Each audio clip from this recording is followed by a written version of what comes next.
सोचो अगर मैं कहूँ कि बिना पफ पेस्ट्री के भी आप बिल्कुल बेकरी जैसे लेयर समोसे बना सकते हैं, और वो भी सिर्फ घर के सिंपल इंग्रेडिएंट से। आज रमजान स्पेशल रेसिपी है जो आपका इफ्तार टेबल शाइन कर देगी। बिस्मिल्लाहिर्रहमानिर्रहीम। तो जी अस्सलाम वालेकुम, उम्मीद करती हूँ आप सब खैरियत से होंगे। आज मैं बना रही हूँ क्रिस्पी फ्लेकी लेयर्स आलू के समोसे। तो चले रेसिपी स्टार्ट करते हैं। तो सबसे पहले हमें आटा गूंदने के लिए जो चीजें चाहिए वो ये हैं। यहाँ मैंने लिया है 700 ग्राम मैदा, मेल्टेड घी और नमक। बस ये सिंपल इंग्रेडिएंट्स हैं। इससे हम एक डो को तैयार करेंगे। तो सबसे पहले मैदे को मैंने अच्छी तरह छान लिया है। अब मैदे को एक बाउल में ऐड करके 1 tablespoon salt, 2 tablespoon melted ghee add करना है। इसे मैदे में हाथ की मदद से अच्छी तरह मिक्स कर लेना है। इस तरह से थोड़ा थोड़ा पानी ऐड करना है, और जिस तरह हम रोटी का आटा गूंदते हैं इसी तरह आपने इस डो को तैयार कर लेना है। अल्हम्दुलिल्लाह डो तैयार हो गई है। अब हम इसे रेस्ट देंगे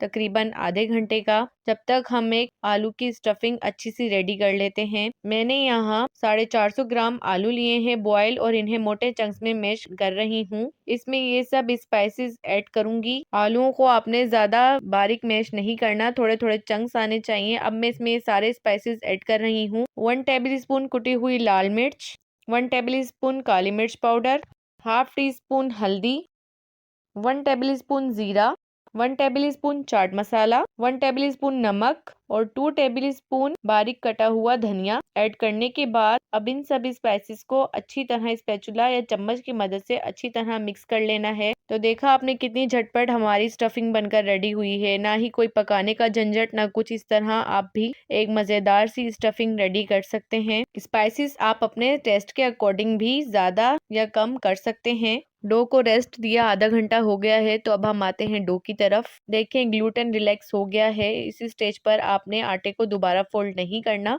वरना ग्लूटेन दोबारा एक्टिव हो जाएगा। आपने डो को एक काउंटर पर निकालना है और इस तरह इसे लंबा रोल कर लेना है, और डो को नाइफ की मदद से कटिंग करना है छोटे छोटे पार्ट्स में। इस तरह से हम सारे पार्ट्स कटिंग कर लेंगे और इसके हम पेड़े तैयार करेंगे। देखें व्यूवर्स 8 से 9 पेड़े बनकर इसमें रेडी हो जाएंगे। अब हम एक पेड़े की शेप में इन सब को बना लेंगे। अब आपने सिंपल मैदा डस्ट करना है और इस पेड़े को एक रोटी की तरह बेल लेना है सर्किल शेप में। इस तरह से रोटी को आपने थोड़ा थिक ही बेलना है, ज्यादा पतला नहीं बेलना। देखें इस तरह से रोटी को बेलने के बाद अब आपने इसमें मेल्टेड घी ब्रश करना है और रोटी के चारों तरफ अच्छी तरह लगाना है। साइडों को भी आपने अच्छी तरह कवर करना है घी से। अब इसके ऊपर मैदा डस्ट करना है इस तरह से। यही प्रोसेस आपने दोबारा करना है और सारी रोटियां एक के ऊपर एक रख के आपने रेडी कर लेनी है। देखिए इस तरह हमने सारी रोटियां तैयार कर ली हैं, और जो सबसे ऊपर वाली लास्ट रोटी होगी उस पर आपने मेल्टेड घी और मैदा डस्ट नहीं करना, सिंपल रख देना है। सारी रोटियां रेडी हैं। अब हम इन सब रोटियों को मैदा डस्ट करके एक बड़ी रोटी की तरह बेल लेंगे। देखें इस तरह से ये साइज होना चाहिए रोटी का। अब जो बड़ी रोटी हमने बेली है इसकी साइड्स को हम एक पिज्जा कटर से चारों तरफ से कट कर लेंगे। ये देख रहे हैं आप लेयर्स, इसी तरह ये लेयर्स फ्राई करते हुए खुलेंगी। हमें स्क्वायर शेप चाहिए। अब हम एक पिज्जा कटर लेंगे और 2 इंच के फासले से लेयर्स कट करते जाएंगे। तकरीबन इस रोटी की 6 लेयर्स होनी चाहिए।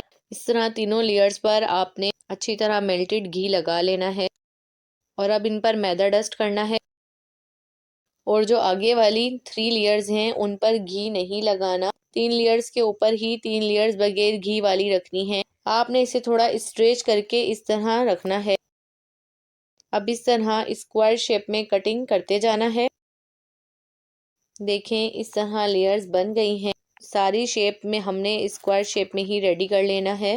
अब आप एक स्क्वायर शेप लें और थोड़ा मैदा डस्ट करके इसे रोलिंग पिन से अच्छी तरह सिर्फ सेंटर से बेलें। डायरेक्शन बिल्कुल भी नहीं चेंज करनी आपने, और साइडों से भी नहीं बेलना। अगर आपने साइड से बेला तो आपकी लेयर्स नहीं बनेंगी।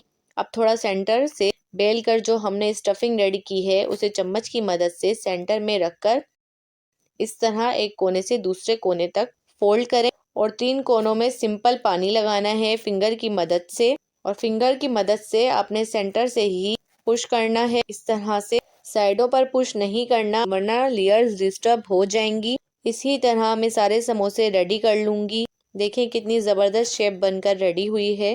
तो जी माशाल्लाह सारे समोसे रेडी हो गए हैं। आप इस स्टेप पर इन्हें 7 से 8 दिन तक फ्रीज भी कर सकते हैं। अब हम समोसे फ्राई करेंगे। अब जो फ्राई करने की टिप है वो ही लेयर्स को खोलेगी, तो आपने ये सीन स्किप नहीं करना, लाजमी देखना है। सबसे पहले आप ऑयल को कढ़ाई में डालें और ऑयल को बिल्कुल लो फ्लेम पर गरम करना है। तेज गरम ऑयल में समोसे डालेंगे तो लेयर्स नहीं खुलेंगी और लेयर्स को खुलने का टाइम नहीं मिलेगा और मैदा पक जाएगा। तो अब ऑयल आपने गरम किया, नॉर्मल ऑयल गरम करने के बाद समोसा एक एक करके डालें। उन्हें जब तक लो फ्लेम पर पकाना है जब तक लेयर्स खुल ना जाएं। तो देखें व्यूवर्स, लेयर खुलना स्टार्ट हो गई हैं।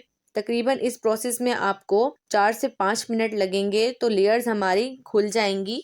माशाल्लाह लेयर्स कितनी ज़बरदस्त खुल गई हैं। अब आप फ्लेम को थोड़ा तेज़ करें और जब तक समोसे को फ्राई करें जब तक समोसों का कलर अच्छी तरह गोल्डन ना हो जाए। और इसी तरह मैं सारे समोसों को फ्राई करते जाऊंगी। आप चाहें तो आप ये समोसे बेक भी कर सकते हैं। सिंपल पतीले को आप प्रीहीट करें और बेकिंग ट्रे में समोसे रखें और 15 to 10 मिनट्स बेक करें। कोई यकीन नहीं करेगा कि आपने ये फ्लेकी समोसे घर पर रेडी किए हैं। इफ्तार पार्टी के लिए ये बेस्ट आइडिया है। आप ये रेसिपी ज़रूर ट्राई करें और सर्व करें इसे ग्रीन चटनी के साथ। ये क्रंच सुन रहे हैं, आपको भी ये समोसे खाकर मज़ा आ जाएगा। उम्मीद करती हूँ आपको ये रेसिपी अच्छी लगी होगी और आप मेरी वीडियो को लाइक, चैनल को सब्सक्राइब और शेयर ज़रूर करेंगे और ये रेसिपी ज़रूर ट्राई करेंगे। अब मिलेंगे नेक्स्ट वीडियो में, तब तक के लिए अपना बहुत सारा ख्याल रखें। अल्लाह हाफिज़।